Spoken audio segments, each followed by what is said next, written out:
Hello again. This is another video again on chapter 7. Let's continue with trigonometric identities. I hope you're doing well. So let us get started. So this is where I think we stopped at last time. So let's continue with this section on double angle and half angle and reduction formulas. So we're going to continue with identities like this one. They're called double angle because you multiply the angle by 2, and half angle, and later we see that we can alpha over 2 would be half angle formulas. Now this is easy to see where it comes from, the formula, because 2 alpha is like alpha plus alpha, and we have a formula for, sine of alpha plus beta. We use the same formula, except instead of beta we have another alpha. And if we substitute alpha and alpha in the formula, instead of the second beta we just put alpha, we get sine alpha, cosine alpha, and then cosine alpha, sine alpha, which is the same thing. So we get 2 of these. So we have this formula. Sine of 2 alpha is 2 sine alpha cosine alpha. All right, so that's one formula. Now when we do the cosine 2 alpha, so cosine alpha plus alpha, we can actually simplify that in 3 different forms. So one form is, when we do it, you get cosine squared minus sine squared, right? See? And that's one form of cosine 2 alpha identity. And now if we know cosine squared and sine squared are related, because we know that sine squared plus cosine squared alpha equals to 1.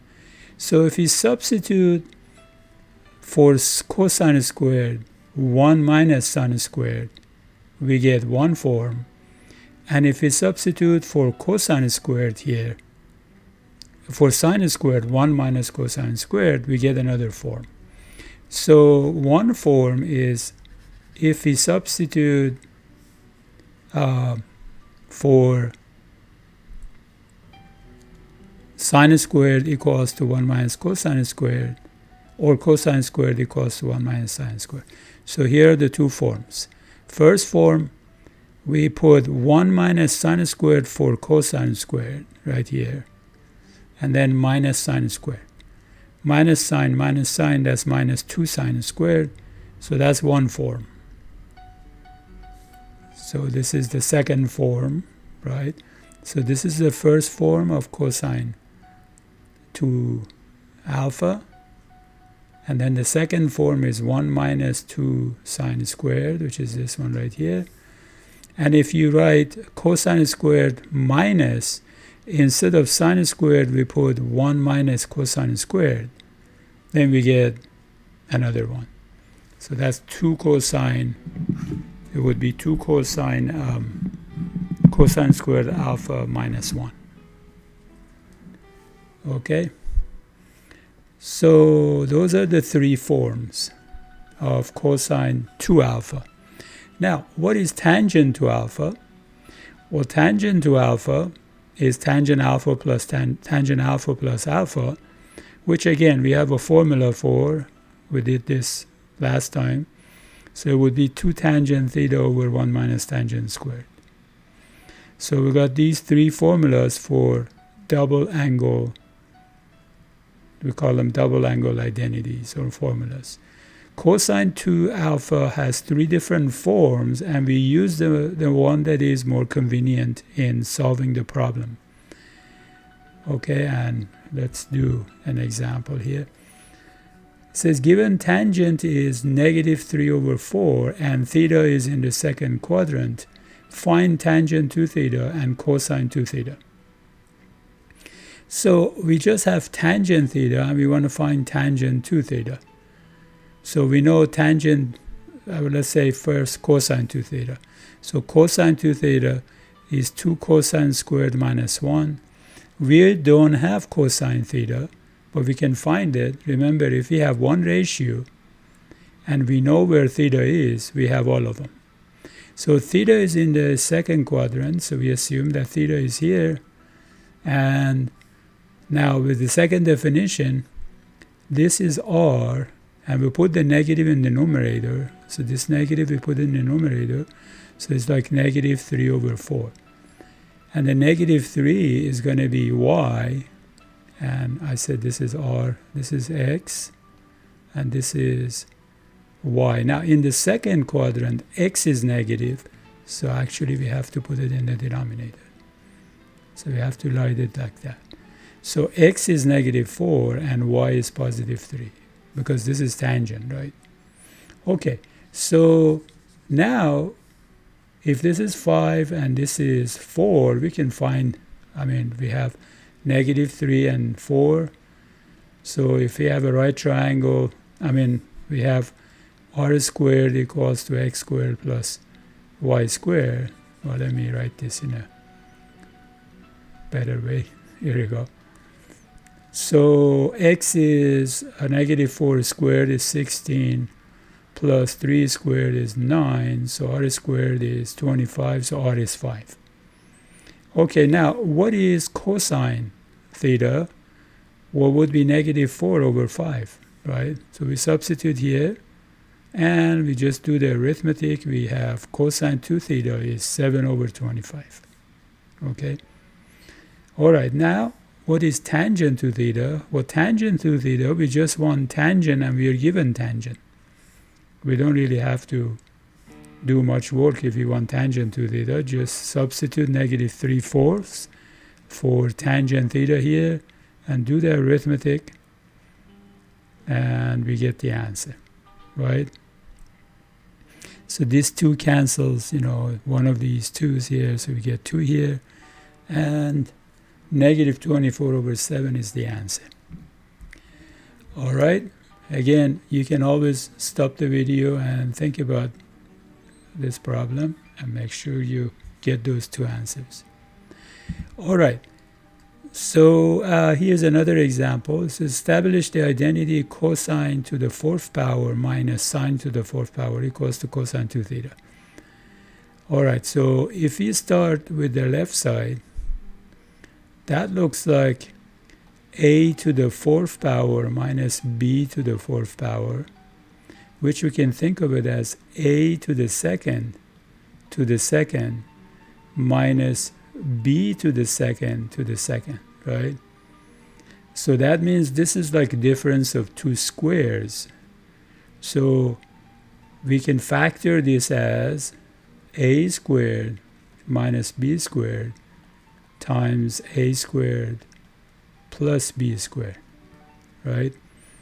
And a here is cosine and b is sine, right? So we can write this as cosine squared minus sine squared times cosine squared plus sine squared. Now we know what cosine squared plus sine squared is. That's just 1, right? And we know what this is from formulas, right? That's cosine 2 theta. So cosine 2 theta times 1 is cosine 2 theta, right? So that's how we do this. So cosine squared minus sine squared can be written as cosine 2 theta, right?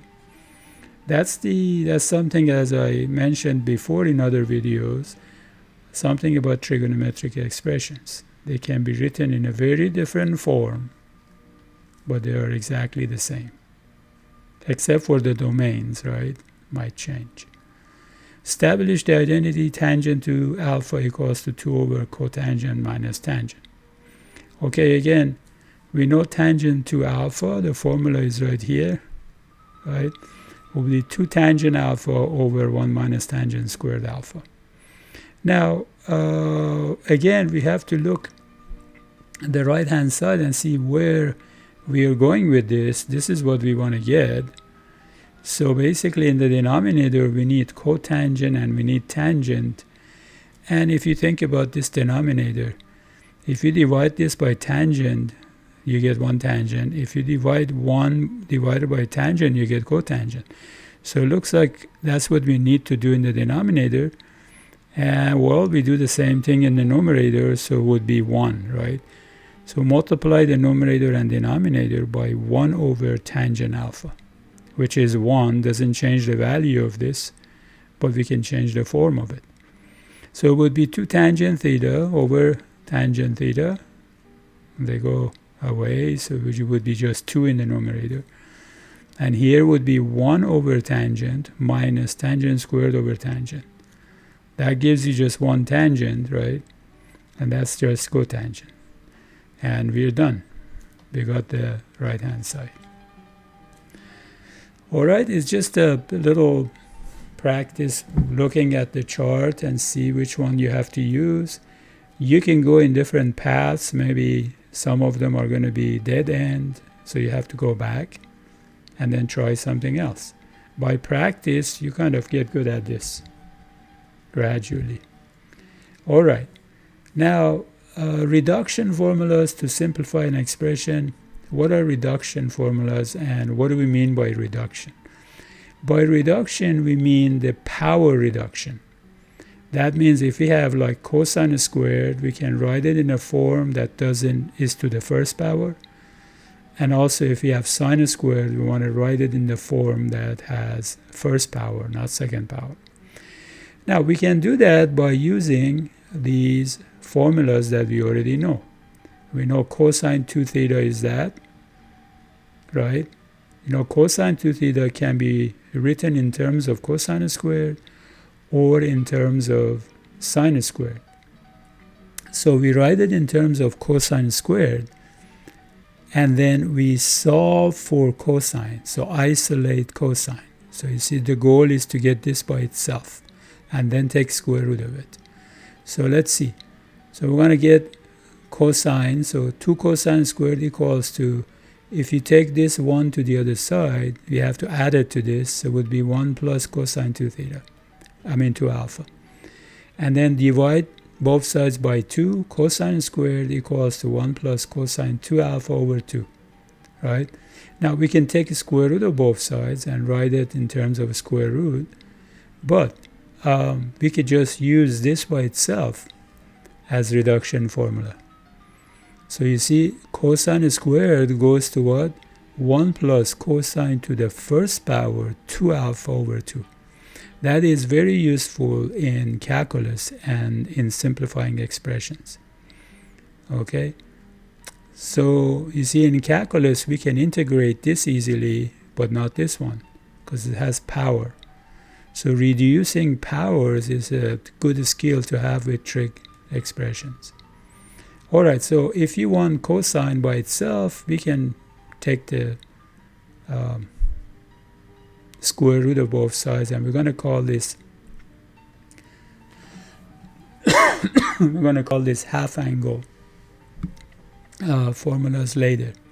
But for now, we're looking for reduction formulas. So that is one reduction formula.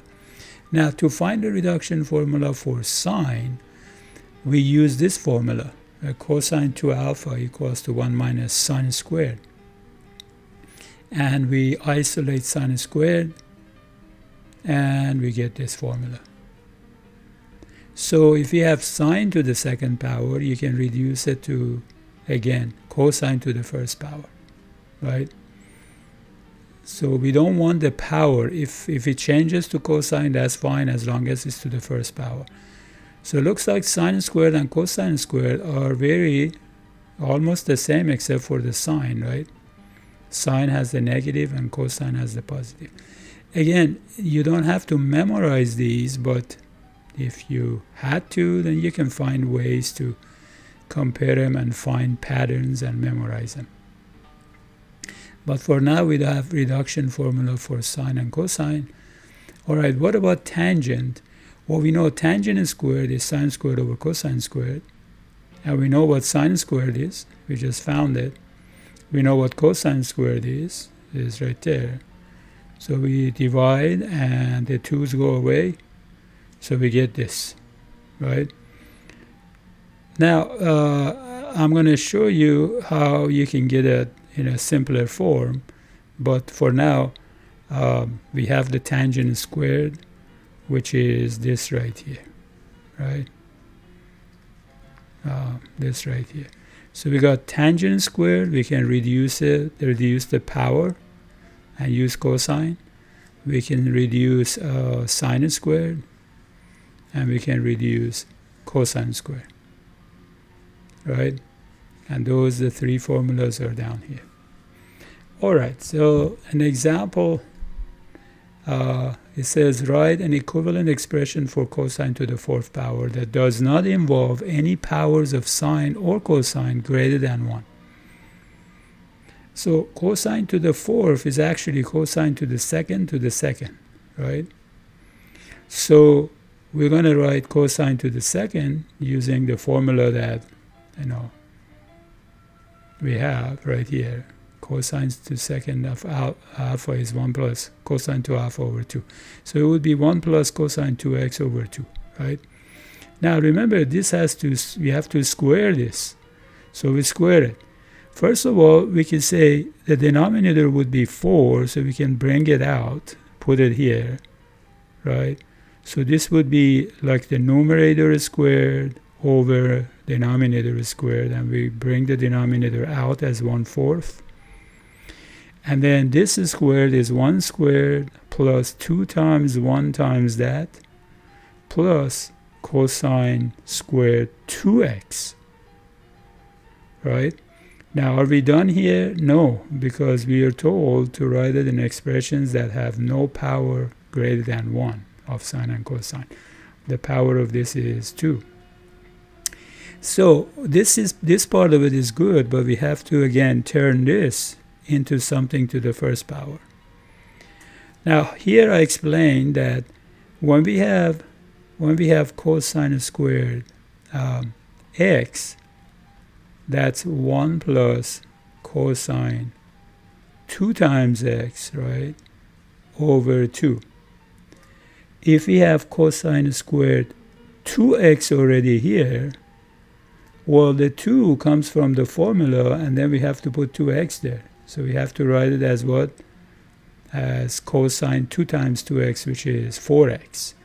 So this also goes in parentheses like that. So that's 4x, right?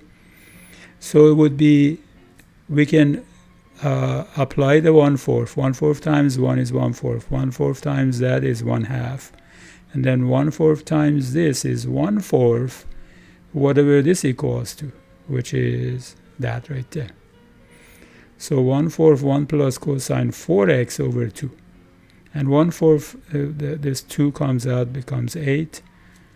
So that's 1/8. 1/8 times 1 is 1/8, and 1/8 times that is cosine 4x. All right? And now we have 1/8 here and then 1/4 here. We can put them together as 3/8, and we are done. Okay? Again, just stop the video and maybe you want to go over this slowly by yourself. But really, there is not much I can tell you. These are just, it's like a little game with a bunch of rules you follow. The concept involved here is not much, really. It's just playing with a bunch of formulas. All right, half-angle formulas. Now, we just saw that, let me go back. So we know cosine squared equals to that, right? If we take a square root, we get cosine, right? So we have cosine is plus and minus the square root of 1 plus cosine 2 alpha over 2. Now think about it. This angle is 2 times this angle, so this angle is half of this angle, right? So that means instead of alpha, we can make this alpha over 2 and make that alpha. Because really this has to be 2 times this, and it is, right? So with that switching, instead of alpha, we put alpha over 2. So if I put alpha over 2 here, I have to put alpha over 2 here too.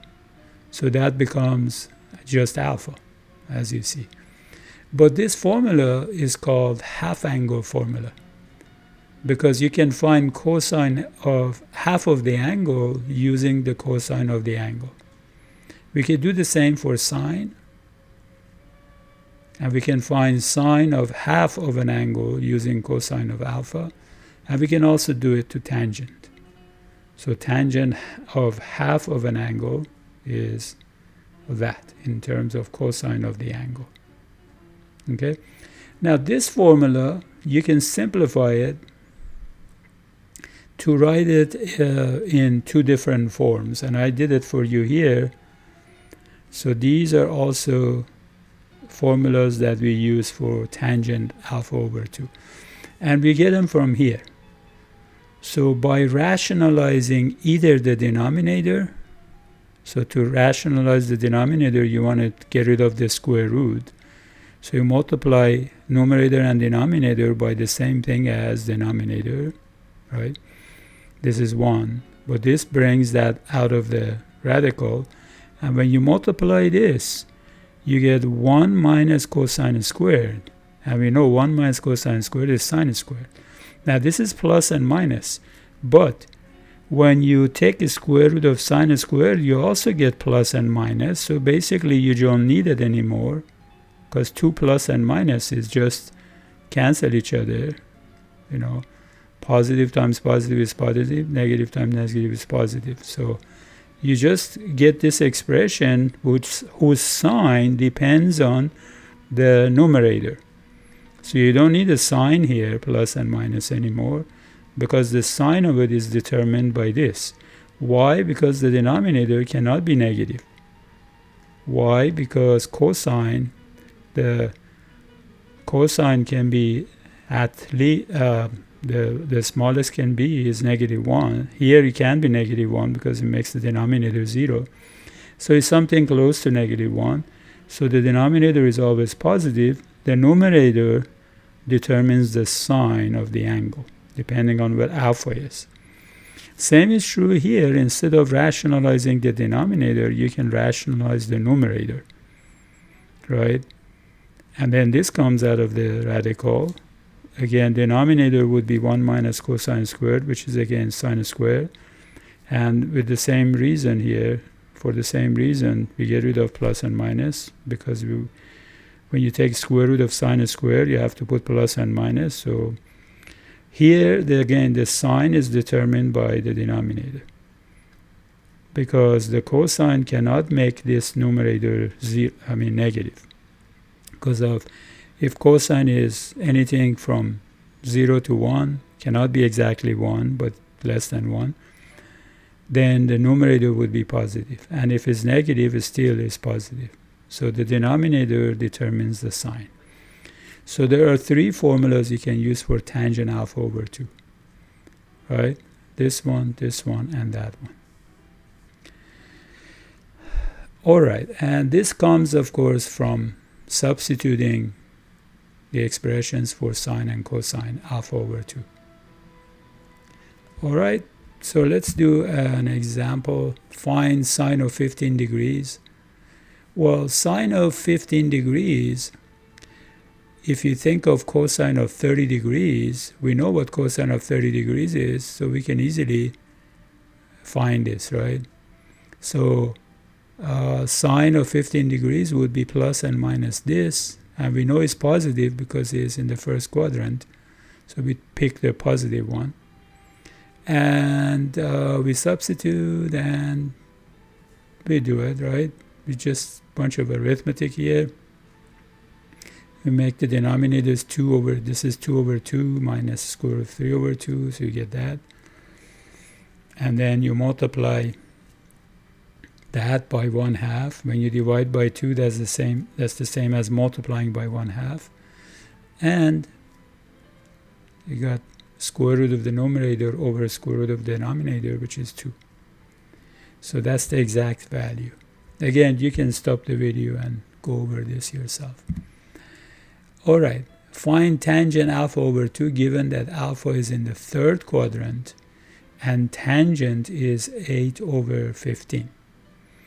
Now when you write the formula for tangent alpha over 2, we need cosine, right? Even if you use the other ones, the other two, we need either sine or cosine, right?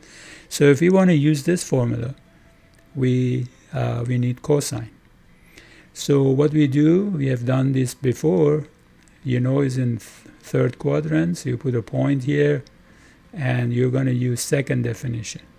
You're going to think of tangent as y over x, right? So the y is, now since it's in the third quadrant, this can be positive 8 and positive 15, so it has to be negative and negative because it's in the third quadrant. But negative over negative is still positive. So negative 8, so y is negative 8, and x is negative 15, and I have it over here. So we find r is going to be 17 by Pythagorean property. R squared is x squared plus y squared. So this is r. So what do we need? We need cosine. And we know in the third quadrant cosine is negative, right? So alpha is in the third quadrant, right?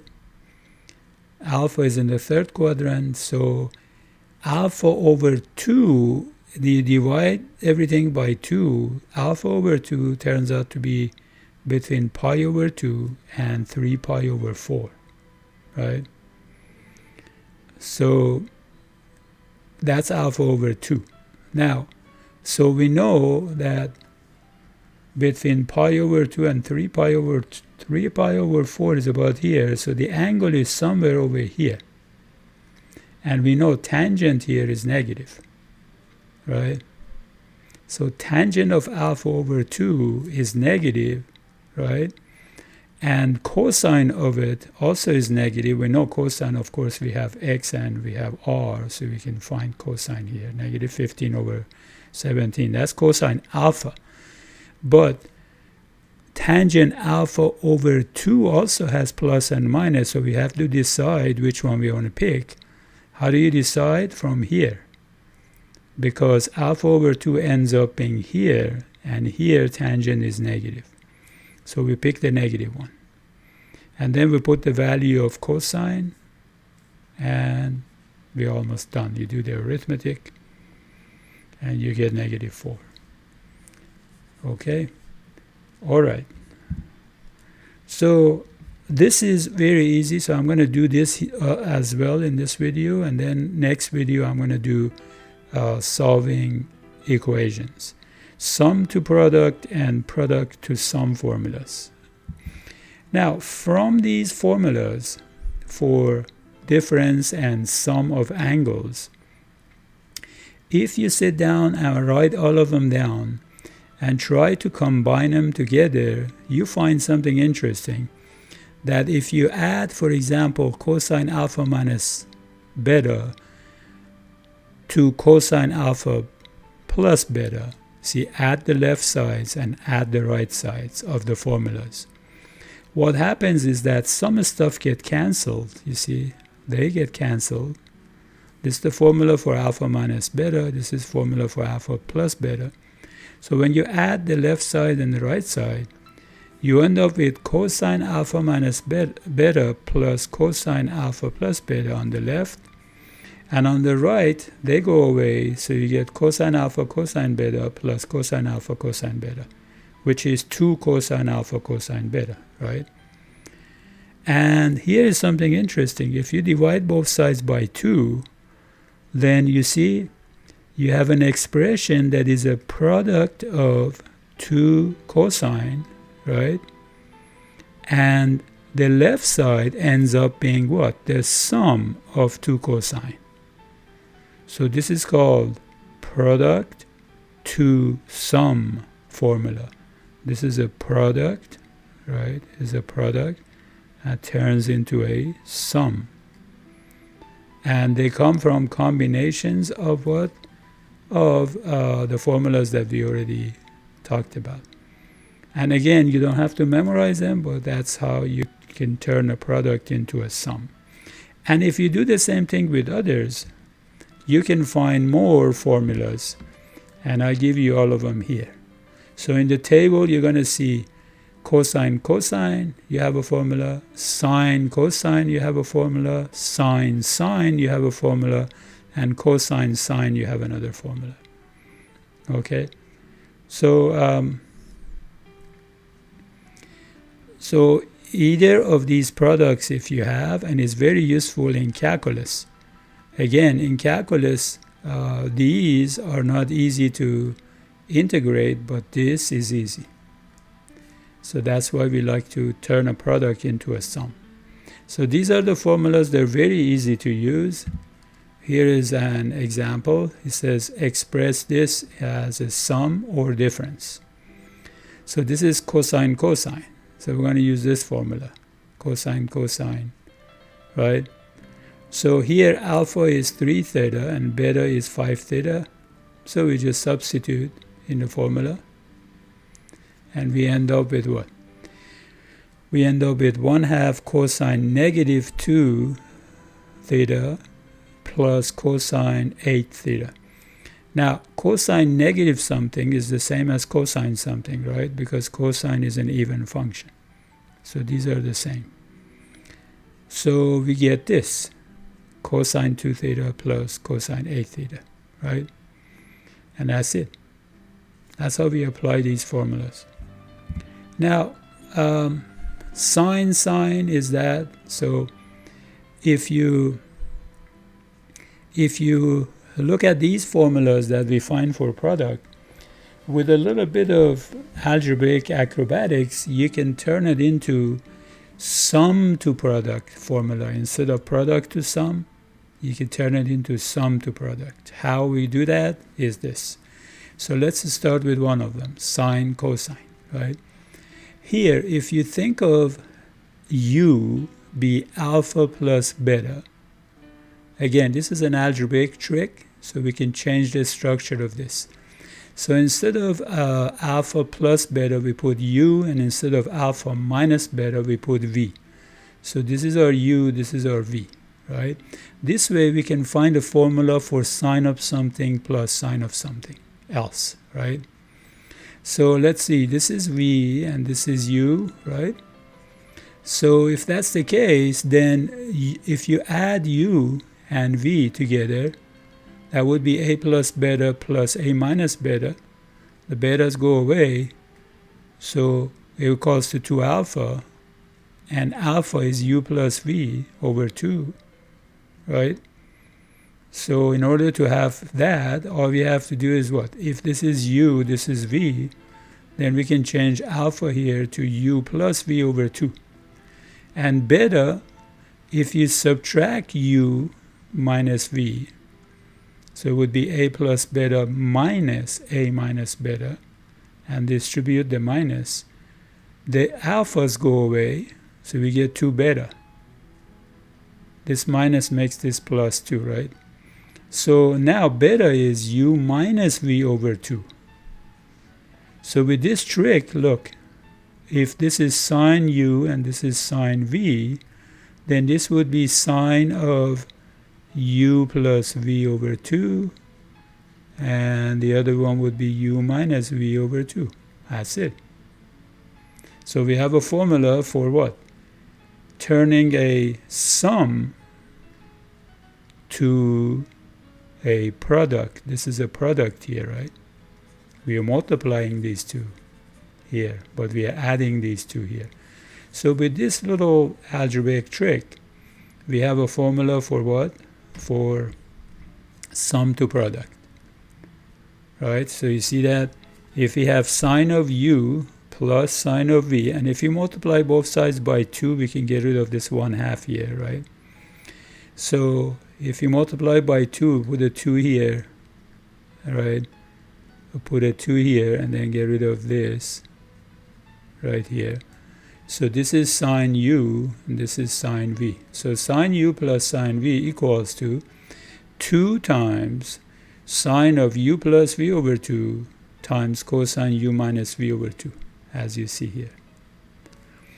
And if you use the same trick with other formulas, you can find other formulas of sum to product, just like I did here. So sine an angle plus sine of another angle, don't confuse that with sine of alpha plus beta. That's a different story here, right? This is sine of sum of two angles. This is sum of two sines, right? Don't confuse them. So the sum of two sines can be written as the product of sine cosine, right? All right, so here are the other formulas. If you play and practice with the other formulas, you can find more. You can also find sum and difference. Some of them involve the difference of two, right? So if you have two sines, you can change it to a product. If you have the difference of two sines, you can change it to two sines. You can change it to product. If you have difference of two cosines, you can change it to a product. And if you have the sum of two cosines, you can change it to a product. Okay, so here's an example. What's sine of alpha minus sine beta if alpha is 4 theta and beta is 2 theta? Well, we just use the formula and substitute. So this is alpha, right? And this is beta. I have to put it in both places, right? And we do a little arithmetic and we have it. So this is useful if you want to combine, like if you want to solve this equation, somebody says solve this equal to 0, then we don't know how to solve it because we can't isolate sine by itself. But here, if we let this equal to 0, then we can set this equal to 0 and then set this equal to 0. So it's useful in solving equations to combine trig functions into one, or a product of more than one. Product is okay if you're solving equations because we can use zero product rule, right? Set each of them equal to 0. All right, so not much to this section, just using formulas, right? I don't see really anything else I can tell you. So next video, I'm going to talk about solving trigonometric equations. Remember, the identities, you just need to practice, okay? They require practice, so I'm not going to really tell you anything else because you don't have to, right? So I see you next time. I'll take care of yourself and others, okay? I see you in the video.